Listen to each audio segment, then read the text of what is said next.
Hi అండి. శ్రీవారి సేవకు సంబంధించి ఇంకో కామెంట్ అయితే వచ్చిందండి. అదేంటంటే బుధవారం మాకు రిపోర్టింగ్ ఉందండి, మేము ఎప్పుడు బయలుదేరాలని అడుగుతున్నారు. బుధవారం రిపోర్టింగ్ ఉన్నా సోమవారం రిపోర్టింగ్ ఉన్నా సరే మీ ఊరు నుంచి మీకు ఏది అవైలబిలిటీ, మీరు బస్సులో వెళ్తారా, మీరు ట్రైన్కి వెళ్తారా, లేకపోతే ఇంకా ఎలా వెళ్తారు, ఎంత ఎంత దూరం ఉంటుంది, ఆ టైమింగ్స్ ని బట్టించి మీరైతే స్టార్ట్ అవ్వాల్సి ఉంటుందండి.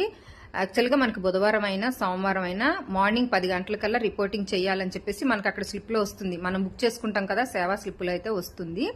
సో దాన్ని బట్టించి మీరు ప్లాన్ చేసుకోవాలి. ఇప్పుడు నాదే చెప్తున్నాను ఉదాహరణ. మేమైతే హైదరాబాద్ లో ఉంటున్నాం కాబట్టి హైదరాబాద్ నుంచి మాకు రోజు ఈవినింగ్ చాలా ట్రైన్స్ ఉంటాయి తిరుపతి వెళ్ళడానికి. సో మాకు సోమవారం రిపోర్టింగ్ ఉంది. మేము ఆదివారం రోజు అంటే రేపు సాయంత్రం మేము బయలుదేరుతున్నాం.